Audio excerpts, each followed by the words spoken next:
Bom dia, irmãos. Graça e paz a todos. Estamos aqui para estudarmos a nossa 11ª lição deste trimestre. Mas primeiro nós vamos agradecer a Deus por tudo que Ele nos concedeu ter nessa semana, agradecer a semana que se passou, agradecer a Deus porque até aqui Ele tem nos sustentado. Vamos estar orando?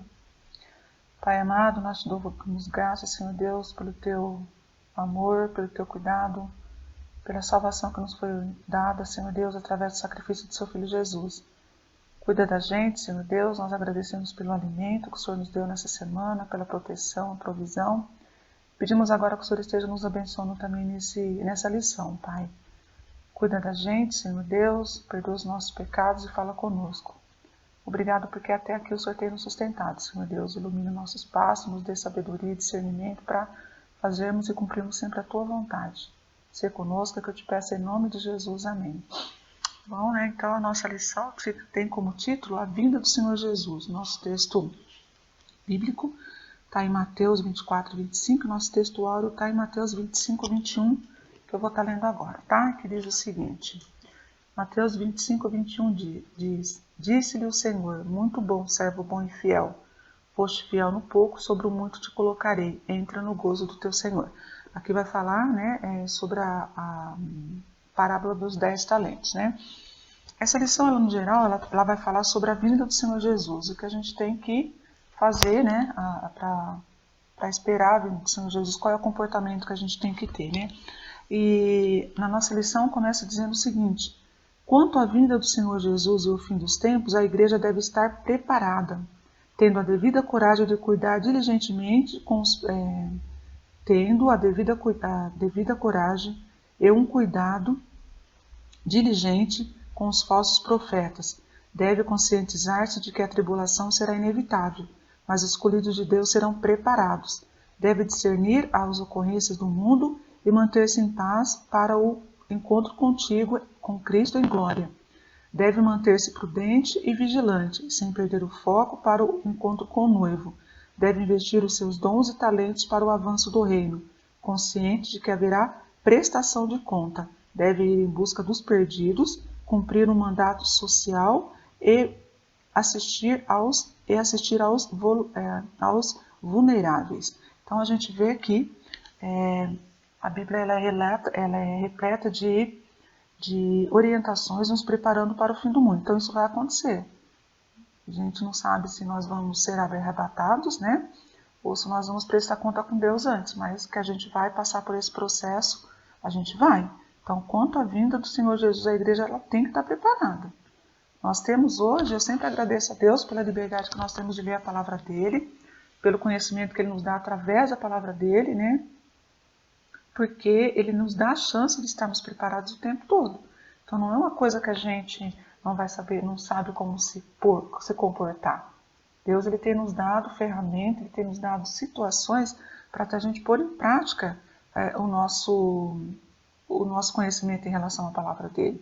Ele tem nos dado condições, através da leitura, através de pregações, através de muitas outras fórmulas, da gente estar preparado para a vinda dele, para a segunda vinda dele. Então, não será novidade para nós, para a igreja. Mas o que a gente tem que fazer? A gente não tem só que saber que ele vai vir, a gente não tem que ter só essa certeza. Nós devemos ter a coragem e o cuidado com os falsos profetas, porque a Bíblia mesmo fala, através desses capítulos de 24 a 25, que falsos profetas vão aparecer de uma maneira tão natural que vai parecer que eles são verdadeiros. E se a igreja não estiver preparada para isso, ela pode ser enganada. Então a igreja, a gente não pode esquecer que somos eu, somos você, então nós temos que estar preparados, nós temos que nós temos que absorver agora, enquanto ainda há tempo, todo o conhecimento possível para quando chegar a hora desses falsos profetas surgirem, porque eles vão surgir, a gente está preparado para reconhecer quem é o falso profeta, quem é o verdadeiro. Então, para que ninguém venha nos enganar, porque vai ser de uma maneira tão natural essa falsa pregação, vai ser de uma maneira tão normal que vai poder nos enganar tanto, que a Bíblia nos orienta. Se fosse uma coisa assim que viesse de uma maneira assim meio superficial, não teria tanta orientação quanto a isso. Mas Jesus fala, cuidado, porque pode enganar até os verdadeiros crentes, É o que está aqui. Então, o que a gente tem que fazer? A gente tem que estar conectado, a gente tem que estar sabendo. A gente tem que ler. Eu não sei se eu já contei isso para vocês, mas eu vou repetir se eu já tiver contado. Eu trabalhava num grande supermercado aqui em Araraquara na década de 90. Naquela época teve uma explosão muito grande de nota falsa aqui em Araraquara, né? De dinheiro. Então nós aprendemos tinha um curso, né? E de poucos em poucos eu trabalhava como orientadora de caixa, como no Recursos Humanos. Então a gente aprendeu a lidar com a nota falsa. Então a gente pegava a nota verdadeira, a gente via todos os detalhes da nota verdadeira. Até aqueles que para muita gente não tinha. E hoje eu ainda continuo fazendo isso em algumas situações. Então a gente conhecia tanto a nota verdadeira, quando a gente pegava uma nota falsa, a gente conhecia de longe. A palavra de Deus é a mesma coisa. Você tem que estar tão conectado com a palavra de Deus que quando você ouvir uma coisa que não é verdadeira, você reconhecer de longe. Mas para isso você tem que conhecer o verdadeiro. Não adianta ser a meia boca, não tem como. Você tem que estar realmente sabendo esmiuçar a palavra, conhecendo como Jesus trabalha, vendo, entendendo como é que ele faz as coisas, para quando vier o falso você saber quem é. Então, para reconhecer o falso, você tem que saber quem é o verdadeiro. Não tem outro jeito, né? É assim que funciona. Então, uma coisa que o nosso autor diz aqui é que realmente a igreja tem que estar preparada para os fins de tempo, ela tem que estar preparada para quando Jesus voltar, e ela tem que ter cuidado com os falsos profetas, porque eles vão vir. Algumas situações a gente até acha que ele já está no nosso meio, né? Mas eles vão vir, né? E a gente vai continuar a leitura aqui, dizendo, né, que no capítulo de Mateus vai falar sobre o juízo final, né? Esse relato está lá em Mateus 24, de 1 a 44. Então, entre os capítulos 24 e 25 são catalogados, isso é, tratam do fim do mundo. Desculpa. Os discípulos estão admirados pela beleza do templo e depois de saírem dali, perguntaram a que se referia quando disse não ficará pedra sobre pedra. Então a gente já conhece esse diálogo, né, entre Jesus e os discípulos, perguntam, né, como é que vai ser a destruição e tal, por que Jesus falou que não ia ficar pedra sobre pedra, e Jesus diz, né, a destruição do templo, aliás, continuando a leitura, a destruição do templo se deu no ano 70 depois de Cristo, depois que pelos romanos que estavam revoltados com a atitude dos judeus e a profecia que se cumpre literalmente. Quando estavam no Monte das Oliveiras, fazem outra pergunta sobre como saberão quando será o fim. Isso aqui está lá em Mateus 24, 3. A destruição do templo e o fim dos tempos são situações distintas. Para essa segunda pergunta, Jesus desafia os discípulos, Jesus desafia eles e a nós, hoje, sobre os cuidados que devemos ter na consumação dos séculos. Então a gente vê aqui que, né, Jesus estava falando dele, eles entendendo que era o templo de pedra, né, que era o templo que já estava construído, né? E eu imagino a dificuldade também que eles tinham de entender isso, né? Jesus falando do corpo e eles falando do templo, né? Mas a maneira com que Jesus expunha as palavras com que ele falava deixava muito claro, né? Que não era para ter dúvida, nem eles nem a gente, né? O versículo 4 usa a expressão tenha cuidado ou acautelai-vos e dá o recado falando de guerra, rumores de guerra, de fome, morte, terremoto, epidemias, e muitos cristãos se tornarão mártires por confessar o evangelho. Então aqui no versículo 3 a 14, começa a exposição, né? Jesus fala que a gente tem cuidado, acautelai-vos, né? E ele fala, no final dos tempos vai ter guerra, rumores de guerra, fome, morte, terremoto, epidemias. Por isso que alguns estudiosos, eles garantem que o fim dos tempos está muito próximo devido ao que a gente está acontecendo agora, né?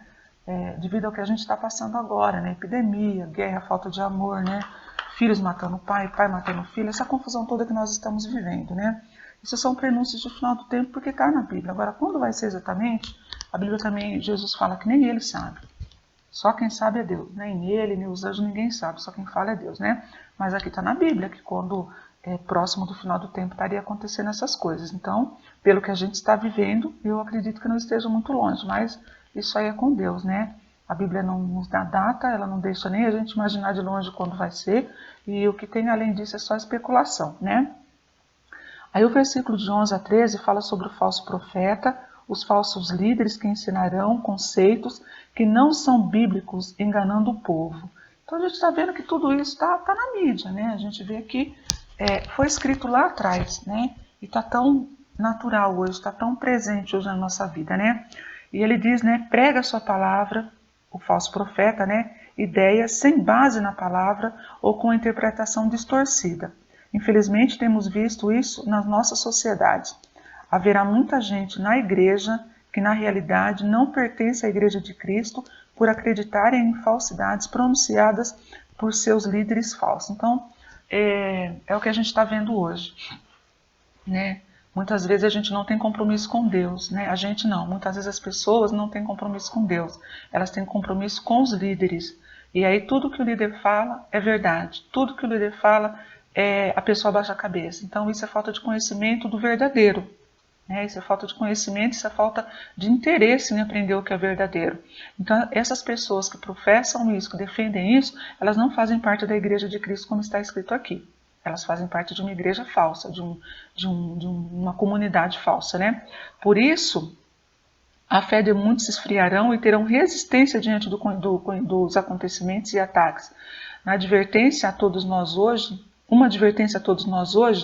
pois muitos seguem a palavra de líderes carismáticos que não são fiéis ao que está escrito na palavra. Líderes atrás de plateia e grandes plateias. Então é esse que é o interesse deles, né?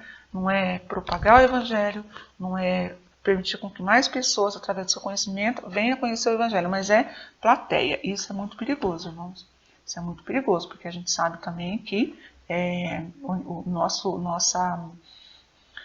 atenção tem que estar voltada para Cristo, né? E quando você vai atrás de homens, ou quando essas pessoas se predispõem a ter plateia, elas querem ser ovacionadas pelo que elas falam, pelo que elas estudam, isso é muito perigoso, porque a gente coloca Jesus lá no último banco e coloca o pregador ou o palestrante aqui, né, bem pertinho, e a gente inverte os papéis, a gente valoriza o pregador e escreve a pregação, né? E para eu saber se está certo ou está errado, eu tenho que estudar a palavra. Mas do jeito que está a situação que nós estamos vivendo hoje, e por isso que Jesus nos dá essa orientação, ele vai enganar, o falso profeta vai enganar muitos. Então, a orientação que o Senhor nos dá é vigia e ora, vigiar e orar, crer e obedecer. Eu gosto de bater nesses versículos porque isso a gente pode fazer. Vigiar e orar é papel meu, é papel teu. Crer e obedecer também. Então Jesus não vai mudar aquilo, não vai exigir de nós aquilo que a gente não pode fazer, mas aquilo que a gente pode fazer ele vai cobrar. Isso a gente pode fazer, né? Assim como conheciam a chegada do verão, isso aqui é o que está lá no versículo 32, né, de 24, que quando as folhas quando a figueira está mudando de folha, está ficando verdinha, bonitinha, eles conheciam quando era a época do verão. É a mesma coisa da gente, né? O pezinho de manga aqui de casa está lotado de flor, inclusive alguns têm até fruto, né? Que elas dão em estações diferentes. Então a gente sabe quando é que está chegando a época de dar fruto, a gente sabe que isso vai acontecer no finalzinho do inverno, porque esse pé ele dá no finalzinho do inverno, né? E ele está lotado de fruto. Então logo logo a gente vai ter fruta para comer. Então do mesmo jeito que a gente, né, ou que eles conheciam a chegada do verão, quando viam as figueiras renovando as suas folhas e brotando, ou no dilúvio, quando ninguém acreditava que iria acontecer e apenas Noé e sua família foram salvos porque creram na palavra de Deus, alguns serão levados a Jesus e outros não. Então do mesmo jeito que a gente sabe, quando está chegando o verão, do mesmo jeito que a gente sabe que nós agora estamos no início do inverno, a gente tem que ter certeza de que Jesus vai vir. Então não tem novidade. Às vezes você olha para o céu e fala, nossa, vai chover hoje que o sol está escuro. Essa mesma certeza que a gente tem, é a certeza que a gente vai ter que Jesus vai vir. Ele está às portas já, né? E então a gente tem que ter certeza de que alguns serão levados para Jesus, outros não, né? Muita gente não acredita que essas instruções de Jesus realmente vai acontecer. Infelizmente, quando se derem conta, vai ser tarde demais, como foi lá no dilúvio, né? Deus foi preparando, falando com Noé, de uma multidão de gente, só Noé acreditou. E aí foi salvo só Noé e sua casa. Então a gente não pode duvidar. E hoje a gente tem muitos argumentos, convincentes para que a gente não duvide, para que a gente tenha compromisso sério com Deus, né? Ninguém sabe o dia nem a hora, é o que Jesus ilustra na chegada de um ladrão. Então ele fala que se a gente soubesse quando o ladrão vai entrar em casa, eu estou contextualizando para o nosso tempo, mas ali fala, se o pai de família souber quando o ladrão vier em casa, ele vai se proteger, ele vai ficar alerta, né? E a mesma coisa acontece com a gente. Se hoje a gente sabe que o ladrão vai entrar, a gente vai ficar acordado, vai se proteger, vai trancar a casa, vai ficar de vigília, né? Então, o ladrão ele não manda nenhuma mensagem, né? E continuando a leitura diz, né? O ladrão não manda uma mensagem na mídia social avisando que vai roubar a casa. E é assim que Cristo vai chegar, não vai mandar mensagem. A mensagem já está aqui na palavra de Deus, então a gente tem que estar atento. Atento aos sinais, né? Atento aos ensinamentos, porque quando ele chegar vai ser uma surpresa para todo mundo, né? E a palavra dele diz que quem ouvir a trombeta vai ficar, né? Então isso é muito preocupante, né? Mas ao mesmo tempo é a certeza de que ele está nos orientando e não vai ser surpresa para ninguém. Ninguém vai ser pego de surpresa, ninguém vai ser pego, eu não sabia. Isso não vai acontecer, não. Todo mundo vai saber, né? Eu, você, todo mundo vai saber. Até aqueles que não acreditam nele vai saber. Ele voltou e que a palavra dele vai se cumprir exatamente como está aqui na Bíblia. Ele não está aumentando nem diminuindo. É exatamente como está aqui, né? E ele fala que o hacker também ele não avisa quando ele vai entrar no seu computador, né? E quando a gente descobre é tarde demais. Isso em todas as situações, né? Então o autor está dando alguns exemplos aqui, né? Mas realmente quando a gente sofre algum tipo de violência, ninguém é avisado com antecedência, né? Não é porque temos a certeza da salvação que vamos relaxar na vigilância. O inimigo é astuto e arma contra nós. Isso é uma coisa importante. Por isso que eu falei de vigiar e orar. Irmãos, não cai na besteira de achar que você está forte demais para lutar contra o inimigo ou que você é fraco demais para não enfrentá-lo. Não digo enfrentar de tentar combater, mas é de saber que ele existe. É de saber que ele está aqui para isso. É de saber que a função do inimigo é te derrubar. É saber que a função dele é te desestruturar. Então, vigia. Não é porque a gente tem certeza da salvação, não é porque você tem certeza que você é crente, que você vai facilitar, que você vai relaxar a tua vigilância. É estar atento o tempo todo. É estar atento assim, não se distrair com as coisas que o mundo está te oferecendo, porque senão você vai cair, senão eu vou cair. Então, por mais que a gente tenha certeza da nossa salvação, do nosso compromisso com Deus, vigia, ora e não relaxa na tua vigilância. Porque a gente pode cair. Para cair é muito rápido, é coisa de segundos, e a gente quando percebe já caiu, né? Então cuidado com as ciladas que o inimigo põe na tua frente. Tenha coragem de falar não naquilo que você tenha, às vezes até um pouco de medo, de não querer ficar mal na fita com o teu colega, com a situação que você está vivendo. Tenha coragem de falar não e fuja. Vigia, ora e fuja daquilo que pode te derrubar, tá bom? Aí aqui na parte do 24 vai nos apresentar também 3 parábolas. A primeira, né, é do servo, né? A segunda das 10 virgens e a terceira dos talentos, né? Então por quê? Porque é uma maneira da gente estar vigilante diante de tudo isso, né? Aí ele começa aqui, na parábola do servo, na parábola dos servos, faz uma comparação entre o prudente e o mau. Ambos receberam a mesma tarefa, de cuidar do serviço. O prudente cumpre à risca a tarefa, e quando o Senhor chega, alegra-se com esse resultado. Com a recompensa, coloca mais trabalho, pois agora vai ser responsável por todos os seus bens. Está lá em 24:47, tá? De Mateus. Por sua fidelidade, recebe mais responsabilidade. O mal acredita que o Senhor vai demorar muito e começa a praticar violência com os demais servos. Isso aqui está no finalzinho do capítulo 24, tá? De Mateus. Abusa da sua posição. Ao chegar ao seu Senhor, ele é punido. Está lá no versículo 51. Uma explicação clara da nossa responsabilidade com o Senhor Jesus Cristo em ajudar nosso irmão a crescerem no serviço e na graça. Somos servos e responsáveis pelos nossos atos e testemunhos. Então, a gente não pode esquecer disso. De repente a gente está numa posição, ao invés de você ajudar o teu irmão a crescer, ao invés de você ajudar a tua igreja, você quer pisar nos outros. Você quer, né, achar que você é o último pacote, a bolacha do pacote, fazer aquilo que Deus não quer que você faça. Né? Então toma muito cuidado.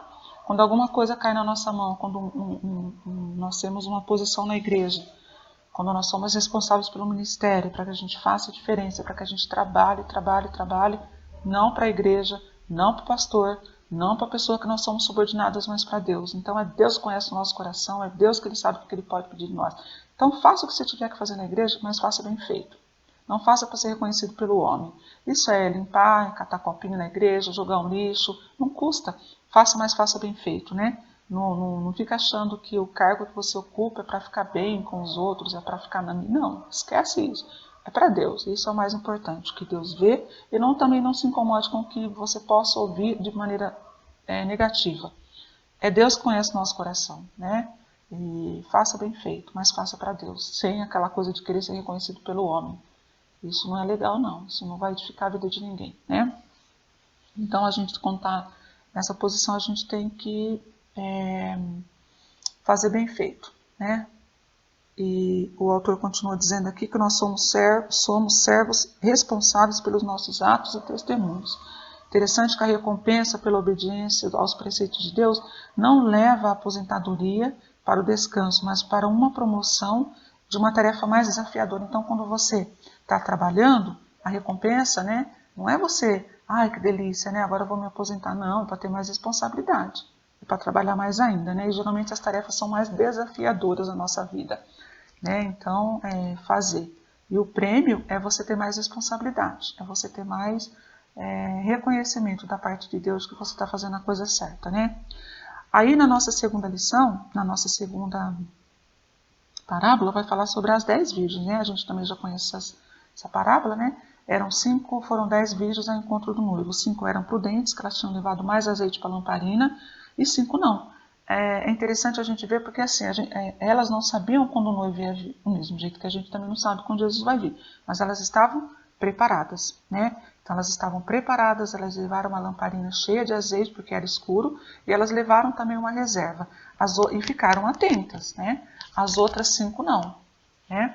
Elas levaram só a lamparina e elas dormiram, simplesmente deitou e dormiu. Então a gente tira algumas lições, né, nessa parábola. Primeiro que a gente tem que estar sempre atenta e tem que ter uma reserva para tudo na vida, né? Uma reserva no sentido de estarmos preparados, de não deixar nos faltar, né? E outra é nunca fechar os olhos, né? Nunca descansar nessa caminhada que a gente tem com Deus, é nunca baixar a guarda, a gente tem que estar sempre vigilante, vigiar e orar, né? Não tem como ser diferente, porque se a gente deixar de vigiar, a gente pode cair. Então a gente tem que estar prestando atenção nos detalhes para que a gente se mantenha firme, né? E continuando a leitura diz o seguinte, né? Todas as candeias, outra ilustração é das 10 virgens, todas as candeias, mas só 5 delas estavam com óleo reserva. Cansadas, dormiram e quando acordaram, o noivo já estava chegando. Para dividir, iria acabar todas perdendo. Então as 5 se encontraram com o noivo, pois tinham provisão suficiente de óleo em suas candeias, ou seja, lamparina, né? Hoje a gente diria que seria o carregador de celular, a pilha, alguma coisa assim, né? Não é isso que acontece conosco? Envolvendo-nos com as tarefas, com os afazeres, deixamos de atuar como servos de Deus, ajudando e abençoando os outros? Então a pergunta que está sendo feita aqui, né? Pode acontecer com a gente também. A gente está tão envolvido com os outros afazeres que a gente não vê as necessidades do próximo. Por isso a necessidade da gente estar vigiando sempre, né? Deus ajuda e abençoa. O importante é ter a nossa vida sempre reluzindo, porque não sabemos a hora que Deus virá. Cada pessoa é responsável por si. Outra coisa interessante, né? As 5 prudentes, elas não são responsáveis pelas 5 imprudentes. Elas levaram o óleo para elas. Então, se de repente ela for parar, dividir o óleo com as outras, elas iam perder tempo, o noivo viria e fecharia a porta. Então, todos sairiam perdendo. Então, irmãos, uma coisa que a gente tem que lembrar. Eu sou responsável por mim, você é responsável por você. O conhecimento está aqui. A oportunidade de ler, de se conectar, de aprender, está aqui, ó, é a palavra de Deus. Mas eu é que vejo o uso que eu quero fazer dela.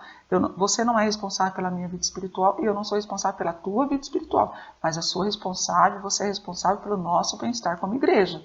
Então eu tenho que estar conectado com a palavra, eu tenho que fazer as coisas para que você se sinta bem no grupo igreja, né?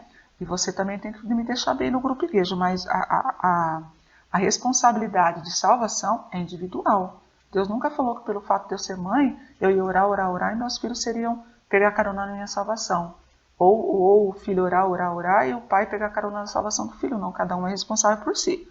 Cada um vai responder pelas suas atitudes e atos. O importante é a gente lembrar disso. Eu sou responsável pela minha salvação, por mim, pelo meu desenvolvimento cristão. Você é responsável pelo seu. Não inverta isso. Não fica achando que o pastor é responsável, que líder de escola bíblica é responsável. É você. É você, e não cobre isso das pessoas, não cobre aquilo que você pode fazer, tá? E nem vem também com aquela desculpa de que, eu não sabia, Jesus não falou comigo, Conversa fiada, a gente tem hoje a instrução, a palavra escrita, para a gente estar conectado com ele. Se a gente não faz mais é porque a gente realmente não quer, né? Cada um tinha a sua reserva, né? A responsabilidade pessoal é intransferível, né? A responsabilidade pessoal, já está dizendo, é minha, pessoal. e eu não posso transferir isso para ninguém, nem posso pegar de ninguém para mim, tá? Então essa aqui é a parábola das 10 virgens. Sejam prudentes, tenham uma reserva, não bobeia, porque o mal está aí e ele quer procurar, ele está à volta. Diz a palavra de Deus, né, que o inimigo está à volta, rugindo como leão, procurando a quem tragar. Então, vigia e ora, tá? A outra palavra que ele vai falar aqui, né, é a parábola dos 10 talentos, né? E ele fala que onde se refere a um homem rico que viajou para fora do país, confiou seus bens aos servos, né, para administrar. Então, para dois ele deu 5 talentos, né? E para um ele deu 1 talento só, né? E ele continua dizendo o seguinte, né? É como se hoje um homem muito rico ele dividisse a herança, os investimentos dele. Então ele colocaria um pouco no petróleo, um pouco no café, um pouco na soja. São alternativas para crescer o dinheiro e para não ter desperdício, né? não ter prejuízo financeiro. Né? Isso é o que Jesus especifica nessa nessa parábola dos 10 talentos. O talento desse texto refere-se a certa medida ou peso em dinheiro, né? Que eram pagos por moedas. Então, nota que 3 pessoas recebem valores diferentes. Um recebeu 5, desculpa, eu falei que 2 recebeu 5, mas um recebeu 5, o outro recebeu 2 e o outro recebeu 1 só. Então, na volta, quando eles foram prestar conta com o Senhor,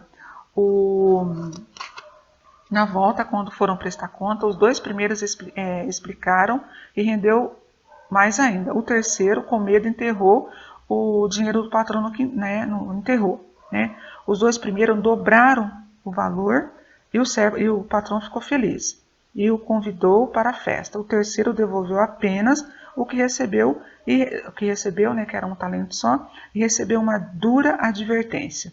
Aí no versículo 26, 27, Jesus diz: pois tudo o que tem lhe será dado e terá fartura, mas ao que não tem, até o que tem lhe será tirado. Por quê? A gente tem talentos, né? A gente tem dons e talentos, né? Então, se Deus deu um talento para você, se Deus deu um dom para você, é para você usar na obra dele. Então, não enterre esse dom na igreja, na tua vida pessoal. Não enterre seu talento. Coloque em prática. Coloque em prática, né? No meio cristão, no meio que você vive. Porque se você enterrar seu talento, você não está sendo grato a Deus pelo talento que você tem, né? Então, a gente tem que ver que quando Deus nos presenteia com um talento ou dom, é para que a gente põe em prática, né? Talentos aqui são os dons que cada pessoa tem, tá? Uns mais, outros menos. O que vale, na realidade, é a fidelidade com que praticamos cada um deles. Então, não importa se o teu talento é cantar, se o teu talento é ajudar o próximo, se o teu talento é orar. Assim, a pessoa te procura para orar quando tem um problema, não importa. O importante é a gente não enterrar esses talentos. O importante é a gente estar colocando sempre eles em evidência, né? Veja que o que recebeu 5 tiveram a mesma recompensa, né? Cada um de nós teremos que prestar conta dos nossos talentos. São talentos que Deus nos deu, né? A nossa fidelidade e desempenho com a responsabilidade abençoa todos que estão à nossa volta. Outra coisa importante, talento não é uma coisa para eu ficar só comigo, eu tenho que abençoar quem está do meu lado, né? Eu tenho que usar para quem está do meu lado eu também ser beneficiado, né? A nossa fidelidade e desempenho com responsabilidade abençoa e influencia quem está do nosso lado. Uma pergunta: qual é o teu talento? Qual é o meu talento? Né? Isso aí a gente tem que descobrir com Deus, tá? Não é a gente que vai achar, né? E vai falando, a pessoa tem talento para aquilo, não. É cada um com Deus, né? O que você faz com facilidade, dá alegria e abençoa os outros? É uma pergunta também. O que a gente faz na igreja como talento que Deus nos deu, está abençoando o próximo? Está abençoando a mim? Está abençoando a minha igreja? Né? O problema é que muitos querem ter talentos que aparecem e que deem ibope. E isso é um problema seríssimo, né? Então ninguém quer ser aquele que limpa ou que depois da ceia ajuda a catar o copo. Muitos querem ser o cara que está lá em cima do púlpito cantando, né? Porque aparece. Muitos não querem amarrar o lixo no final do culto e colocar lá na rua. Mas ele quer ser aquele cara que está sempre em evidência. Então, né, é uma avaliação que a gente tem que fazer. O que eu estou fazendo, eu faço para Deus, é porque está dando ibope, é porque eu estou aparecido na igreja, né? Lembrando que Deus conhece o nosso coração, tá? Então, Deus sabe o que Ele deu para nós e como é que tem que ser usado. Mas a gente está usando de acordo com a vontade dEle? A gente está fazendo o que Ele orientou para que a gente fosse fazer? Então, né, cada um faça a sua avaliação aí, né? Deus precisa de todos para abençoar o todo. Deus precisa de todos para abençoar o todo, né? Cada um fazendo a sua parte, todos ganharão. Então eu não quero fazer a parte do outro, eu não quero trabalhar para o outro, eu quero fazer a minha parte. Todos trabalhando, todos ganham, né? Servo bom e fiel. Essa deve ser a nossa expectativa ao prestarmos conta do que nos foi confiado. E eu gostaria de ouvir isso da parte de Deus. Alisete, você foi uma serva boa e fiel, né? Então eu gostaria muito de ouvir isso, espero ouvir isso, né? E aqui no final, Mateus 25, do 31 a 46, vai falar sobre o juízo final. E Jesus ele encerra essa aula de explicação, né, resumida do que vai acontecer, né? E ele fala aqui, ou não aceitarem ou fingirem aceitar, ele diz o seguinte, ó, Jesus encerra essa aula explicando o que acontecerá com os remidos por ele e aqueles que não aceitarem ou que fingirem aceitar dão uma aparência de cristão. Então ele diz aqui, né, não adianta ele dá a explicação, que vai ter aqueles que vão se render, entender, né, e tem aqueles que vão fazer de conta que entendem. Então ele dá duas sentenças. Vinde a mim, bendito do meu Pai, para aqueles que entenderam, né, e para os que não entenderam, que foram falsos, que fizeram de conta que aceitaram para ficar bem na fita, ele vai dizer, vinde a mim, benditos do meu Pai, para os que fiéis que ficarão do lado direito, isso é o lugar de honra, a vida eterna. Aos demais, aos falsos, ele dirá, maldito, afastai-vos de mim para o fogo eterno. Nossa, que tristeza que vai ser, né? Por isso é importante da gente estar conectado com Deus, não para os outros verem, mas aquilo que Deus, né, conhece da gente, né? O castigo eterno, que tristeza, né? Eles ficarão do lado esquerdo, sem qualquer honra ou privilégio, pois perderam a oportunidade. Outra coisa importante, a nossa oportunidade é hoje e agora. Não adianta a gente ficar achando que depois a gente vai ter oportunidade, a gente vai ter tempo, não. Nossa oportunidade de sermos verdadeiros é agora, né? Depois não adianta mais. Não vai ter tempo para a gente tentar para a gente tentar recuperar. O prejuízo que a gente tiver agora ele vai reverter lá na frente. Então, o nosso momento é agora, né? Sem qualquer honra ou privilégio, então as pessoas vão ficar do lado esquerdo, né? E acrescento que qualquer atitude de alimentar, agasalhar, acolher, visitar ou outras atitudes mais que faça qualquer pessoa, na realidade estamos fazendo para o nosso Senhor e honrando o nome dele em nossas atitudes diárias. Então, qualquer coisa de bondade que a gente fizer, a bondade é uma coisa interessante, porque eu não preciso ser bom para herdar o reino dos céus, mas mas o reino dos céus, a visão de reino dos céus me faz ser boa, Então eu não preciso fazer bondade para alcançar o reino, mas eu preciso, quando eu alcanço o reino, quando eu entendo o que é ser crente, eu acabo fazendo a bondade. Então não é uma troca, é um entendimento que Deus me dá, né? O que você está fazendo para honrar o Senhor com suas pequenas atitudes para com as pessoas que o creram, que o cercam? Estar de lado direito, você está do lado direito recebendo as honras, o que vale é a humildade de tudo que faz para que Deus seja honrado. Esse é o nosso maior desafio. Nesta aula do mestre, o que você precisa melhorar ou mudar? Então ele está falando de todo esse entendimento que a gente teve, de tudo que Jesus falou para nós hoje, o que a gente tem que fazer para a gente mudar? Como é que a gente tem que fazer para mudar, né? Uma coisa importante é lembrar que ele está aqui o tempo todo, né? Vigilante, orando, o presente, para que haja essa transformação. Mas ela é minha, ela é tua. A decisão de mudar de vida é minha. O conhecimento ele já me deu, através de, como eu já falei, dos pregadores, palavra dele, estudos, nosso livro, né? Escola bíblica. Mas o que a gente está fazendo com toda essa oportunidade de conhecimento que a gente tem? Né? E são perguntas que a gente tem que fazer. Se de repente a gente está aqui, né, falando meia hora, 40 minutos simplesmente por falar, não tem efeito. Não tem efeito nenhum. Então a gente tem que fazer aquilo para ficar bem com Deus, porque com certeza a gente vai ficar bem com o nosso próximo também, né? Então a conclusão de tudo isso é que a gente sabe que Jesus está vindo. A gente não sabe o dia, não sabe a hora, né? Mas a gente sabe que ele está vindo.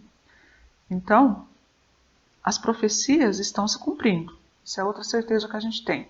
Jesus está vindo e as profecias estão se cumprindo. Quando será a vinda, a gente não sabe, mas uma coisa é certa. Precisamos estar preparados, agindo com fidelidade e alegria por tudo o que Cristo fez e faz por nós.